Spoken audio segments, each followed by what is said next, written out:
Təxminən 20 ildən çoxdur sürücü işləyir. 1985-dən elə o sürücü kimi fəaliyyət göstərir. Sürücülük peşəsi ümumiyyətcə ciddi bir peşədir. Yəni 80 nəfərin də həyatının məsuliyyətini daşıyırsansa, demək ki, çox məsuliyyətli olmalısan. Ona görə demirəm. Amma indi işdən çıxmağına çox təəssüflər edir. ata sən təbrik edirəm təqaüdə çıxmağına bağlı. Dünyanın ən yaxşı atası olduğuna görə ona təşəkkürümü bildirirəm.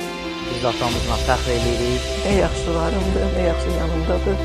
Bir övlad olaraq səndən həmişə razı olmuşam. Allah da səndən həmişə razı olsun.